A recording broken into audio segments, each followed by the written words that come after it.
శుక్లాం బ్రహ్మ విచారసార పరమాద్యాం జగద్వ్యాపినీం వీణా పుస్తకధారిణీం అభయదాం జాడ్యాంధకారాపహాం హస్తే స్ఫాటికమాలికాం విదదత్తీం పద్మాసనే సంస్థితాం వందే తాం పరమేశ్వరీం భగవతీం బుద్ధిప్రదాం శారదాం. శ్రీ మహాగణాధిపతయే నమః. శ్రీ మహాసరస్వత్యై నమః. శ్రీ గురుభ్యో నమః.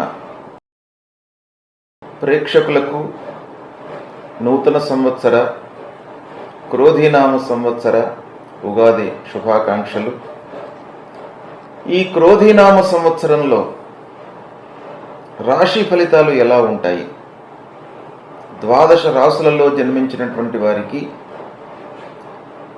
గ్రహ సంచారం మూలకంగా ఎలాంటి ఫలితాలు ఉండబోతున్నాయి అనేటువంటి విషయాన్ని తెలుసుకుందాం. క్రోధీనామ సంవత్సరంలో మిథున రాశి వారికి గోచార ఫలితాలు ఎలా ఉంటాయి, ఈ సంవత్సరం మొత్తం కూడాను గ్రహస్థితి మూలకంగా మిథున రాశిలో జన్మించినటువంటి వారికి ముఖ్యమైనటువంటి గ్రహాల యొక్క సంచారం ఎలా ఉండబోతుంది, వాటి యొక్క ప్రభావం ఎలా ఉంటుంది అనేటువంటి విషయాన్ని తెలుసుకుందాం. ముందుగా మిథున రాశి వారు ఏ నక్షత్రాలలో జన్మించినటువంటి వారు మిథున రాశి కిందికి వస్తారంటే, మృగశిర నక్షత్రం 3, 4 పాదములలో జన్మించినటువంటి వారు, ఆరుద్ర నక్షత్రం 1, 2, 3, 4 పాదములలో జన్మించినటువంటి వాళ్ళు, పునర్వసు నక్షత్రం 1, 2, 3 పాదములలో జన్మించినటువంటి వాళ్ళందరూ కూడాను మిథున రాశి కిందికి వస్తారు. అంతేకాకుండా శాస్త్రంలో నామాక్షరము అంటే వ్యవహార నామంలో ఉన్నటువంటి ప్రథమాక్షరాన్ని దృష్టిలో పెట్టుకుని కూడాను రాశి నిర్ధారణ చేసుకుని దాని మూలకంగా ఫలితాలు కూడాను చూసుకోవచ్చును అనేటువంటి విషయం మనకు చెప్పబడి ఉంది. తదనుగుణంగా కొన్ని ప్రత్యేకమైనటువంటి అక్షరాలు కూడాను మనకు శాస్త్రంలో తెలియజేయబడి ఉన్నాయి. అవేంటంటే క, కి, కు, ఘం, జ్ఞ, ఛ, కే, కో, హ. ఈ 9 అక్షరాలతో ప్రారంభమయ్యేటువంటి వ్యవహార నామం కలిగినటువంటి వాళ్ళు కూడాను మిథున రాశి కిందికి వస్తారు. అయితే ఈ మిథున రాశిలో ఈ అక్షరాలతో ప్రారంభమయ్యేటువంటి పేర్లే కాకుండా కొన్ని ప్రత్యేకమైనటువంటి అక్షరాలు, ద్వంద్వాక్షరాలు, ద్విత్వాక్షరాలు, సంయుక్తాక్షరాలు, ఇలాంటి అక్షరాలతో ప్రారంభమయ్యేటువంటి వ్యవహార నామం కలిగినట్టువి కూడాను కొన్ని చెప్పబడి ఉన్నాయి. అవేంటంటే ఉదాహరణకి కృష్ణ అనే పేరు కలిగిన వాళ్ళు కూడాను మిథున రాశి కిందికి వస్తారు. కృప, కృపాకరుడు అనే పేరు కలిగిన వాళ్ళు కూడాను మిథున రాశి కిందికి వస్తారు. క్రాంతి అనేటువంటి పేరు కలిగినటువంటి వాళ్ళు కూడాను మిథున రాశి కిందికి వస్తారు. జ్ఞానేశ్వర్ అనేటువంటి పేరు కలిగిన వాళ్ళందరూ కూడాను మిథున రాశి కిందికి వస్తారు. అయితే ఈ మిథున రాశిలో జన్మించినటువంటి వారికి ప్రధానంగా ఈ సంవత్సరము, ఈ క్రోధీనామ సంవత్సరంలో ఆదాయము 5, వ్యయము కూడాను 5 ఉంది. అంటే ఆదాయ వ్యయాలు సరి సమానంగా ఉన్నాయి. ఆదాయము వ్యయము సమానంగా ఉన్నప్పుడు కొంత మనము ఆలోచించి, అంటే నష్టం లేదు ఈ సంవత్సరం మీకు, కానీ జీవితంలో మనము పొదుపు చేసుకోవడం అనేటువంటిది చాలా ప్రధానమైనటువంటి అంశం గనక కొంత ఖర్చును నియంత్రించుకోవడము, ఆదాయాన్ని పెంచుకునేటువంటి మార్గాలు, ఆదాయాన్ని ఇచ్చేటువంటి మార్గాలను మనము అన్వేషించడము చాలా ముఖ్యం. నష్టం మట్టుకు లేదు, ఆదాయాన్ని పెంచుకోండి. ఈ సంఖ్య మనకి ఏం తెలియజేస్తుంది అని అంటే, ఆదాయ వ్యయాలు సరిసమానంగా ఉన్నప్పుడు వ్యయాన్ని తగ్గించుకోవడానికి అవకాశం ఉంది, ఆదాయాన్ని పెంచుకోవడానికి కూడాను అవకాశం ఉంది. కాబట్టి దానిపైన మనస్సు నిలిపినట్టయితే మీకు ఈ సంవత్సరము రాబడి ఖర్చుల విషయంలో ఇబ్బంది లేకుండా ఉంటుంది. ఇకపోతే రాజపూజ్యం 3 ఉంది, రాజావమానం 6. అంటే పూజ్యము 3, అవమానము 6 ఉంది. అంటే సమాజంలో గౌరవ మర్యాదల కంటే కూడాను మనను తిరస్కరించేటువంటి అవకాశాలే ఎక్కువగా ఉన్నాయి కనుక ఈ సంఖ్య, ఈ నంబర్స్ మనకు ఏం తెలియజేస్తుంది? మనం సమాజంలో అనవసరమైనటువంటి విషయాలలో తలదూర్చకుండా మన పని మనం చేసుకుంటూ ఉండడము చాలా ముఖ్యము అనేటువంటి విషయం మనకు తెలియజేస్తుంది. అంటే అపకీర్తి ఎక్కువగా ఉంది. అంటే సంవత్సరాధిపతి మూలకంగా వచ్చేటువంటి ఈ రాజపూజ్య రాజావమానాల విషయంలో మనకు 3:6 ఉంది గనక మన చేతిలో ఉన్నటువంటి పనిని మనం సకాలంలో పూర్తి చేయడంపై మనస్సు నిలపాలి. అప్పుడు మనకు అపకీర్తి అనేటువంటిది రాకుండా ఉంటుంది. పూజ్యము పెంచుకునేటువంటి అవకాశాలు ఉంటాయి. కొన్ని విషయాలు భగవంతుడు మన చేతిలోనే ఉంచాడు. అంటే మనము చేసినటువంటి పనికి ప్రతిఫలంగానే ఫలితాలు అనేటువంటివి వస్తుంటాయి. కాబట్టి మనము చేయడంపై మన చేతిలో ఉన్నటువంటి పనిని సకాలంలో పూర్తి చేయడంపై మనస్సు నిలపడం అనేటువంటిది చాలా అవసరమైనటువంటి విషయము. ఇకపోతే ఈ సంవత్సరము మిథున రాశి వారికి ప్రధానమైనటువంటి గ్రహాలు గురు, శని, రాహువు, కేతువు.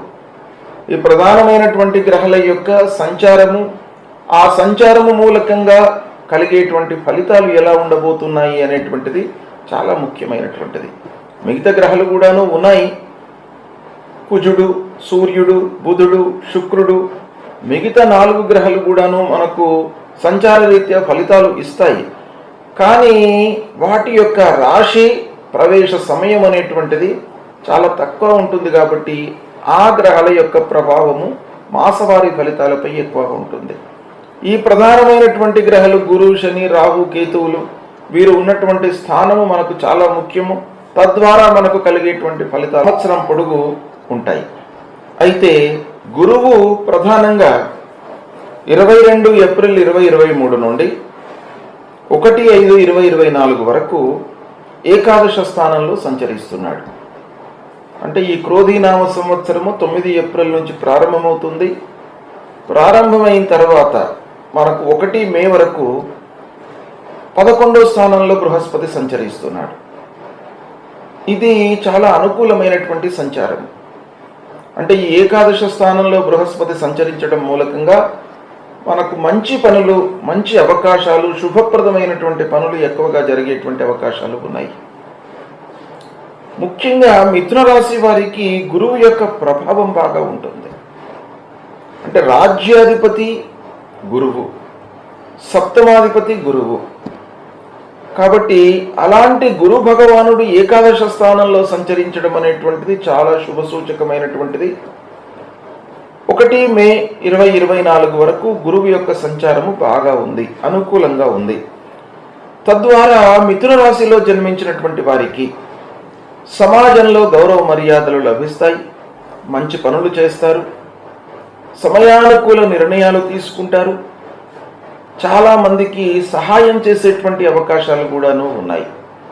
మీ స్థాయికి అనుకూలంగా మీరు సహాయ సహకారాలు అందిస్తుంటారు.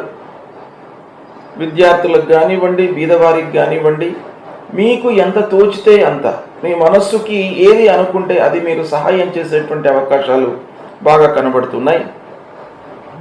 ఇక ప్రారంభించినటువంటి పనులు, వాటి లోపల మీకు అభివృద్ధి కనబడుతుంది. అంటే ప్రారంభించినటువంటి పనులను మీరు సకాలంలో పూర్తి చేసి సత్ఫలితాలను పొందేటువంటి అవకాశాలు బాగా ఉన్నాయి. అంటే ఇన్ టైంలో మనం పని చేయడం అనేది చాలా ప్రభావాన్ని మనకు చూపిస్తుంది. పని ఎప్పుడో మనకు పూర్తి అయితే లాభం లేదు, ఫైనాన్షియల్ బెనిఫిట్ కూడా ఉండదు. తర్వాత తదనుగుణంగా మళ్ళీ వేరే పనిపైన కూడాను అది రిఫ్లెక్ట్ అవుతుంది. కనుక ఈ ఏకాదశ స్థానంలో గురువు సంచరిస్తున్నప్పుడు మీరు చేసేటువంటి పనిని సకాలంలో పూర్తి చేస్తారు. తద్వారా మీకు ఆర్థికమైనటువంటి సపోర్ట్ కూడాను బాగా లభిస్తుంది. ఇక శారీరకంగా మీరు చాలా యాక్టివ్గా ఉంటారు, ఉత్తేజంతో పనులు చేస్తూ ఉంటారు. తద్వారా ప్రతి పనిలోనూ మనస్సు నిలిపి మీరు చేస్తూ ఉంటారు కనుక సత్ఫలితాలను పొందేటువంటి అవకాశం బాగా ఉంది. ఇక అన్ని విషయాలలోనూ మీకు విజయ సూచనలే కనబడుతున్నాయి. ఏకాదశ స్థానంలో గురువు సంచరిస్తున్నాడు కనుక దీన్ని మీరు సద్వినియోగం చేసుకోండి. సుఖమయమైనటువంటి జీవనాన్ని గడిపేటువంటి అవకాశాలు బాగా ఉన్నాయి. ముఖ్యంగా మీకు శత్రువులు ఉన్నవారు కూడాను మీకు మంచి చేయాలి అనేటువంటి మనస్తత్వం వారికి ఉంటుంది. ఈ సమయం లోపల మీరు కూడాను శత్రువులను ఓవర్లుక్ చేస్తారు కనుక వారు కూడాను మీ లోపల ఉన్నటువంటి మంచితనాన్ని గుర్తించి మీకు సహాయపడేటువంటి అవకాశాలు ఉన్నాయి. కనుక ఓవరాల్గా మనం చూసినట్టయితే ఈ 11వ స్థానంలో గురు సంచరిస్తున్నటువంటి సమయం లోపల మీకు బాగా కలిసి వస్తుంది. గురువులు, పెద్దలు, అనుభవజ్ఞులతో కలుస్తుంటారు. అంటే అనుభవజ్ఞుల యొక్క సహాయ సహకారాలు మీకు బాగా అందుతాయి. వారిని కలవడం మూలకంగా మీకు మంచి జరుగుతుంది. కుటుంబ పెద్దలే కానివ్వండి, సమాజంలో మంచి స్థాయిలో ఉన్నటువంటి వారితో మీరు కలుస్తూ ఉంటారు. తర్వాత మీకు విద్యాబుద్ధులు చెప్పినటువంటి గురువులను కూడా కలుస్తూ ఉంటారు. వారి యొక్క ఆ గత స్మృతులు అనేటువంటివి మీకు బాగా కలిసి వస్తాయి. ఈ విధంగా మీకు ఏకాదశ స్థానంలో గురువు సంచరిస్తున్నటువంటి సమయంలో బాగా జరుగుతుంది, కలిసి వస్తుంది. ఇది 1 మే 2024 వరకు ఉంది. ఇక దాని తర్వాత 1 మే 2024 నుండి 14 మే 2025 వరకు ద్వాదశ స్థానంలోకి ప్రవేశిస్తున్నాడు గురువు. ద్వాదశ స్థానంలో సంచరిస్తున్నాడు. ద్వాదశ స్థానంలో గురువు సంచారము కొంత ఇబ్బందికరంగా ఉంటుంది. అంటే ఖర్చు పెట్టిస్తాడు. అనవసరంగా కొన్ని విషయాలలో ఖర్చు తప్పదు. ఫోర్స్డ్గా కొన్నిసార్లు ఖర్చు పెట్టవలసినటువంటి స్థితి ఏర్పడుతుంది. కానీ ఎక్కువ శాతం మట్టుకు ద్వాదశ స్థానంలో గురువు సంచరించడం మూలకంగా శుభమూలకంగా మీకు ఖర్చు పెట్టేటువంటి అవకాశాలు ఉన్నాయి. అంటే మీరు మంచి పనులకు ఇన్వెస్ట్మెంట్ చేస్తారు. ఆస్తులు కొనడం మూలకంగా ఆర్థిక పరిస్థితి మీకు ఇబ్బందికరంగా ఉండడము, శుభకార్యాలు చేయడం మూలకంగా మీకు ఆర్థిక ఇబ్బంది అనేటువంటిది కలిగే అవకాశాలు బాగా ఉన్నాయి. అయితే ముఖ్యంగా ద్వాదశ స్థానంలో సంచరిస్తున్నప్పుడు భయభ్రాంతులను క్రియేట్ చేస్తాడు. అంటే మీ లోపల ఒక రకమైనటువంటి భయము, తద్వారా మానసికమైనటువంటి ఇబ్బంది. ఎందుకు అనంటే అనవసరంగా ఖర్చు అవుతుంటుంది. మీరు ఊహించకుండా కూడాను ఖర్చులు జరుగుతుంటాయి. తద్వారా మనిషికి ఏంటంటే వృధా ఖర్చులు, చేతిలో డబ్బు లేకపోయేటప్పటికీ అనవసరమైనటువంటి మానసిక శారీరక ఇబ్బందులకు గురి అవుతారు. అలాంటి భయాందోళనకు గురి అయ్యేటువంటి అవకాశాలు ఉన్నాయి. అంతేకాకుండా ఆస్తుల విషయంలో తగాదాలు కనబడుతూ ఉన్నాయి. కనుక మీకు ఒకవేళ ఆస్తి విషయంలో ఏవైనా తగాదాలు ఉన్నట్టయితే వాటిని సార్ట్అవుట్ చేసుకోండి. అనవసరంగా ప్రొలాంగ్ చేయకుండా, అనవసరంగా వాటిని తాత్సారం చేయకుండా అభిప్రాయాలు తెలుసుకొని తదనుగుణంగా ఏదో రకంగా దాన్ని పరిష్కార మార్గం వైపుకు తీసుకువెళ్ళడం అనేటువంటిది చాలా మంచిది. పరిష్కారం అయ్యేటువంటి అవకాశాలు కూడా ఉంటాయి. అయితే తగాదాలు ఉన్నాయి కాబట్టి దాన్ని దృష్టిలో పెట్టుకొని మీరు వ్యవహరించండి. ఇక అనవసరంగా నష్టం వాటిల్లేటువంటి అవకాశాలు ఉన్నాయి. నష్టము అనంటే అనవసరమైనటువంటి పెట్టుబడుల మూలకంగా మీరు బ్లైండ్గా కొన్ని విషయాలలో పెట్టుబడులు చేసేటువంటి అవకాశాలు ఉన్నాయి. ఎవరో దగ్గరి వాళ్ళు, మీరు నమ్మినటువంటి వాళ్ళు మీకు సలహాలు ఇవ్వడం మూలకంగా ఏదో ఒక చోట పెట్టుబడి పెట్టడము, ఏదో వ్యాపారంలో పెట్టుబడి పెట్టడము, లేదా ఎవరికో ఇవ్వడము, ఇలాంటివి బ్లైండ్గా మీరు చేసేటువంటి అవకాశాలు బాగా కనబడుతున్నాయి. వాటి మూలకంగా మీకు నష్టము వాటిల్లే అవకాశం బాగా ఉంది. కనుక కొంత జాగ్రత్తగా ఉండాలి. ఇక అనవసరమైనటువంటి ఆలోచనలు బాగా వచ్చేటువంటి అవకాశాలు ఉన్నాయి. అనవసరమైన ఆలోచనలు అనంటే మనకి, మన వ్యవహారానికి, మన వ్యక్తిత్వానికి, మనం చేసేటువంటి పనులకు సంబంధం లేకుండా మీరు ఆలోచించే అవకాశాలు బాగా కనబడుతున్నాయి. అవి మీరు వదులుకోవాలి. మనకు ఏ విషయం అయితే అవసరమో ఆ విషయం గురించి ఆలోచించండి. ఇప్పుడు అనవసరమైనటువంటి విషయాలను, ప్రతి వాడి విషయం మనం ఆలోచించినట్టయితే, పక్కవాడి విషయం మనం ఆలోచించినట్టయితే అధైర్యం ఏర్పడుతుంది. వాడికో ఏదో జరిగింది, మనకు అలా జరిగితే ఎలా ఉంటుంది అనేటువంటి అనవసరమైనటువంటి విషయాలు ఆలోచించడం మూలకంగా మీ లోపల భయము, అధైర్యము చేకూరేటువంటి అవకాశాలు ఉన్నాయి. కనుక జాగ్రత్తగా ఉండాలి.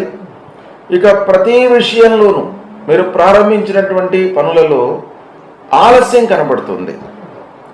కాబట్టి ఆ ఆలస్యాన్ని మీరు దృష్టిలో పెట్టుకొని, ద్వాదశ స్థానంలో గురు సంచరిస్తున్నాడు, మనకు ఆలస్యం జరిగేటువంటి అవకాశాలు ఉన్నాయి అని చెప్పి అనుకొని దాన్ని మరి మనం ఎలా రెక్టిఫై చేసుకోవాలి? ఈ గ్రహస్థితి మనకు ఒక మార్గదర్శకంగా ఉపయోగపడుతుంది. కాబట్టి ఈ ద్వాదశ స్థానంలో గురువు ఉండడం మూలకంగా పనుల లోపల ఆలస్యం జరిగే అవకాశాలు ఉన్నాయి కనుక దీన్ని మన వైపు నుంచి మనం రెక్టిఫై ఎలా చేసుకోవాలి? ఎఫర్ట్స్ ఇంకా ఎక్కువ పెట్టాలి. 100% బదులు 200% ఎఫెక్ట్ పెట్టాలి. అంటే దానిపైననే మనస్సు నిలిపి ఒక ప్రణాళికాయుతంగా పనులు చేసినట్టయితే ఆలస్యాన్ని మీరు అధిగమించేటువంటి అవకాశాలు ఉంటాయి. తద్వారా మీకు నష్టము కూడాను కొంతవరకు మీరు రెక్టిఫై చేసుకునేటువంటి అవకాశాలు ఉంటాయి. అది మీ చేతిలో ఉంది. ప్రతి పనిని కూడాను ప్రణాళికాయుతంగా ప్రారంభం చేయండి. ఈ ఆలస్యాన్ని, నష్టాన్ని మీరు అధిగమించేటువంటి అవకాశాలు ఉంటాయి. ఇకపోతే ఈ అధైర్యము ఇవన్నీ కూడాను రాకుండా ఉండడానికి మీరు ఆధ్యాత్మికతను పెంచుకోండి. ఆధ్యాత్మికత వైపుకు మనస్సు నిలపండి. భగవంతుడి గురించి ఆలోచించడము చాలా మీకు ఆనందాన్ని, సంతోషాన్ని ఇస్తుంది. అంటే మనిషి ఎంత ప్రయత్నం చేసినప్పటికీ, మనము ఎంత ఎఫర్ట్స్ పెట్టినప్పటికీ ఏదో రకంగా ఒక భగవంతుడు, ఆ చైతన్యవంతమైనటువంటి ఆ భగవంతుడి యొక్క అనుగ్రహం మనకు తప్పకుండా ఉండాలి. అప్పుడే మనము సక్సెస్ అవుతాం. కనుక అలా భగవంతుడి పైన మనస్సు నిలపండి, ఆధ్యాత్మికతను పెంచుకోండి. తద్వారా మీకు చాలా విషయాలలో సంతృప్తి కలుగుతుంది. ఆలస్యము, విఘ్నాలు, అధైర్యము ఇవన్నీ కూడా దూరం అవుతాయి. కనుక ఈ విధంగా ద్వాదశ స్థానంలో గురు సంచరిస్తున్నాడు కనుక కొంత జాగ్రత్తగా మీరు పనులు చేస్తుండండి. అప్పుడు మీకు శుభమూలకంగా వ్యయం మట్టుకు జరుగుతుంది.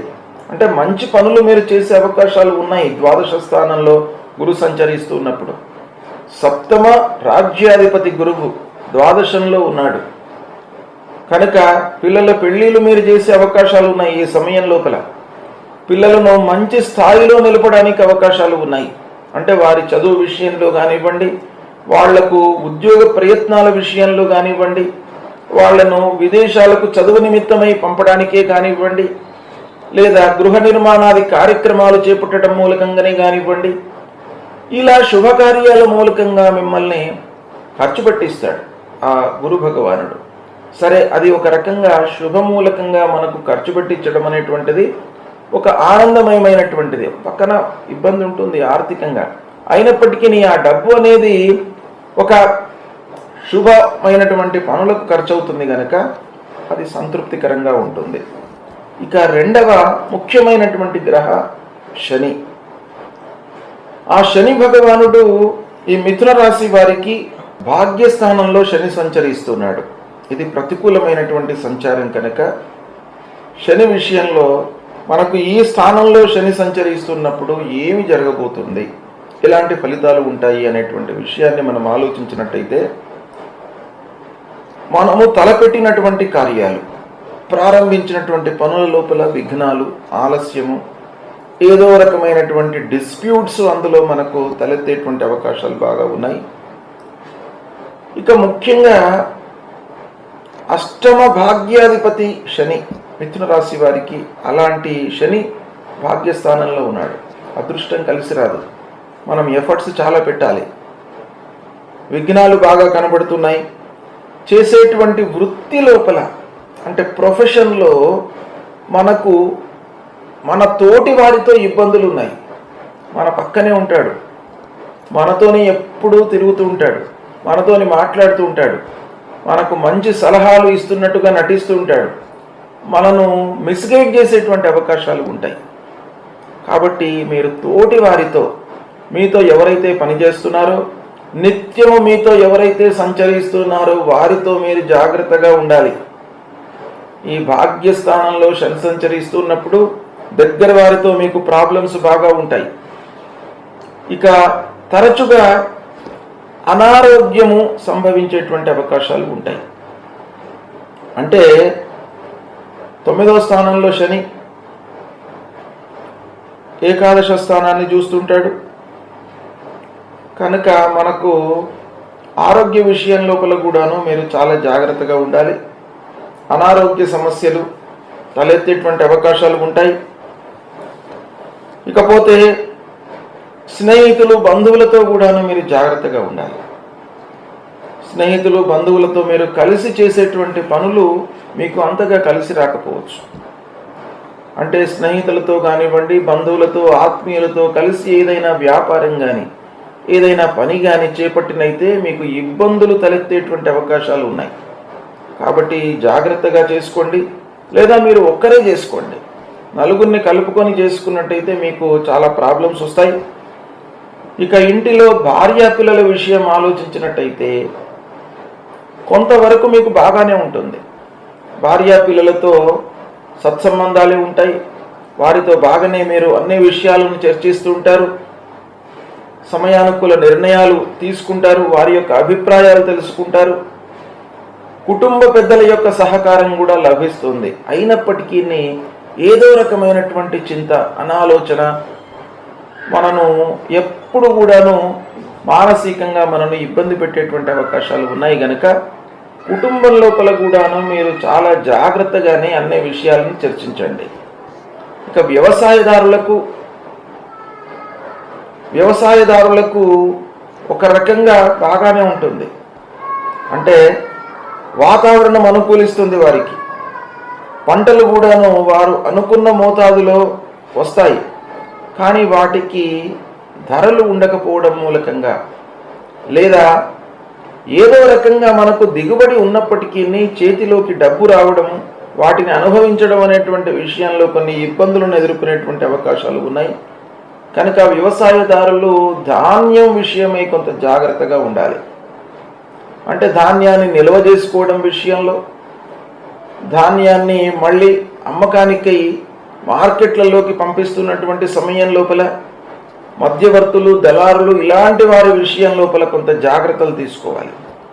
ఎందుకంటే 9వ స్థానం అదృష్ట స్థానం. మీరు బ్లైండ్గా అందరినీ నమ్మినట్టయితే మీరు ఇబ్బందుల పాలవుతారు వ్యవసాయదారులు. కాబట్టి వ్యవసాయదారులు కొంత జాగ్రత్తగా ఉండాలి.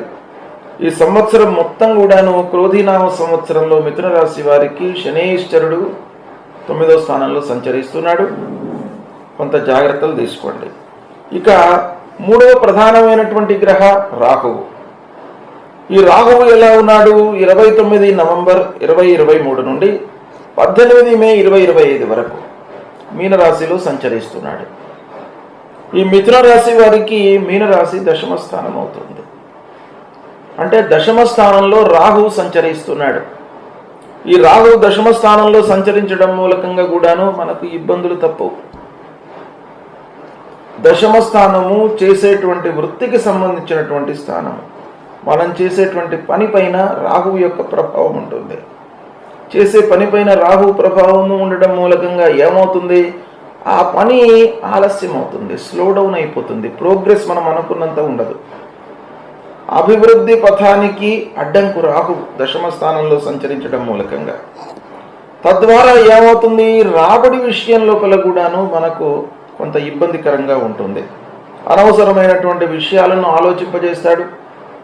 రాహువు ముఖ్యంగా మన లోపల భయభ్రాంతులను క్రియేట్ చేస్తాడు. చిన్న చిన్న ఆరోగ్య సమస్యలను పెద్దగా మనం ఆలోచించేటువంటి మనస్తత్వాన్ని ఇస్తాడు. కనుక భయపడవలసినటువంటి అవసరం లేదు.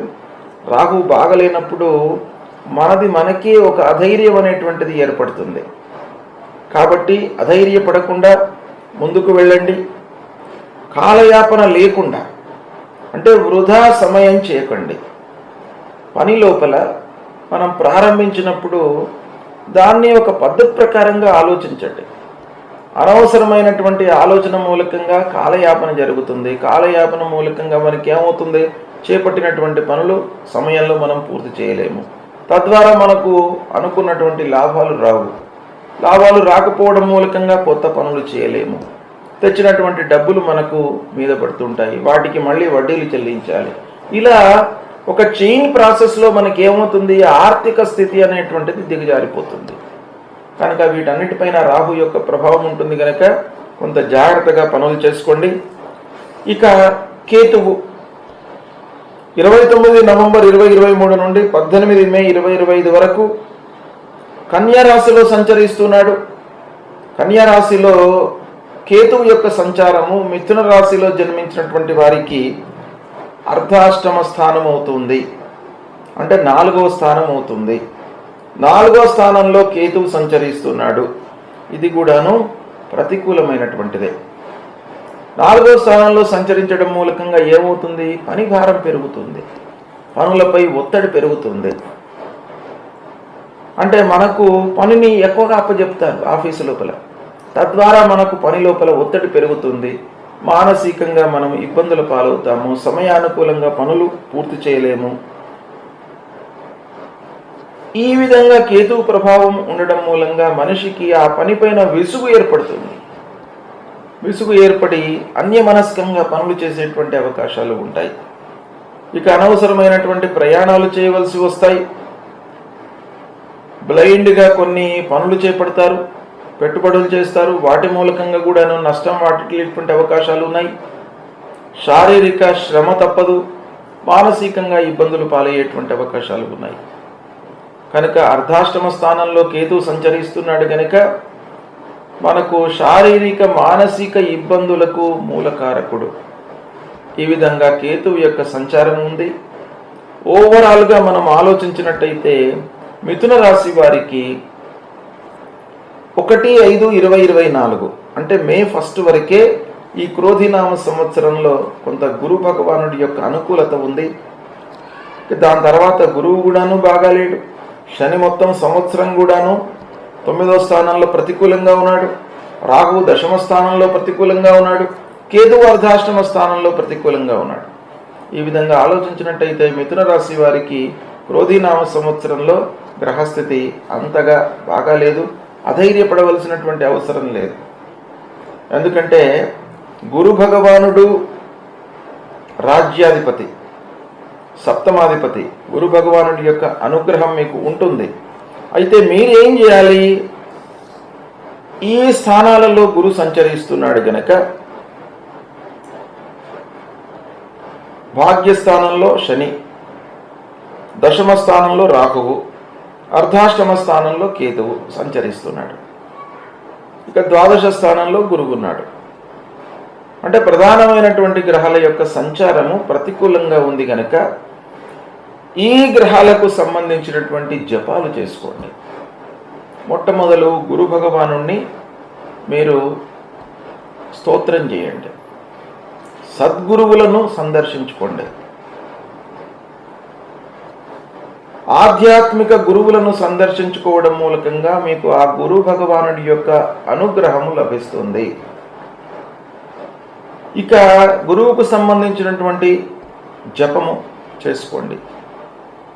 దేవానాంచ ఋషీణాంచ గురుం కాంచన సన్నిభం వందనీయం త్రిలోకానాం తన్నమామి బృహస్పతి అనేటువంటి ఈ మూల మంత్రాన్ని ప్రతినిత్యం కూడాను జపించుకోండి. గురువులను సందర్శించుకోండి. దత్తాత్రేయ స్వామి దేవాలయానికి వెళ్ళండి. దక్షిణామూర్తి స్తోత్రాన్ని పారాయణం చేసుకోండి. లేదా గురు చరిత్ర, ఆ దత్తాత్రేయ స్వామి యొక్క చరిత్ర ఉంటుంది, అది ఆ చరిత్రను చదవండి. మనకు ముఖ్యంగా మంచి వారి యొక్క సహవాసము, సాన్నిధ్యము, సాంగత్యము ఇవన్నీ కూడాను మన లోపల ఒక రకమైనటువంటి ఉత్తేజాన్ని ఇస్తుంది. కనుక మంచి వారితో మీరు ఉండడానికి ప్రయత్నాలు చేయండి. సత్సాంగత్యం అనేటువంటిది ఇక్కడ ఈ గురు భగవానుడి యొక్క సంచారం ప్రతికూలంగా ఉన్నప్పుడు చాలా అనుకూలం, అత్యవసరం. కనుక మీరు సత్సాంగత్యానికి ప్రాధాన్యత ఇవ్వండి.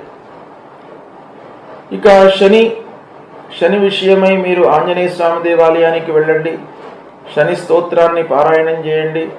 నీలాంజన సమాభాసం రవిపుత్రం యమాగ్రజం ఛాయా మార్తాండ సంభూతం తన్నమామి శనైశ్వరం అనేటువంటి ఈ శ్లోకాన్ని మీరు ప్రతినిత్యం పారాయణం చేసుకోండి.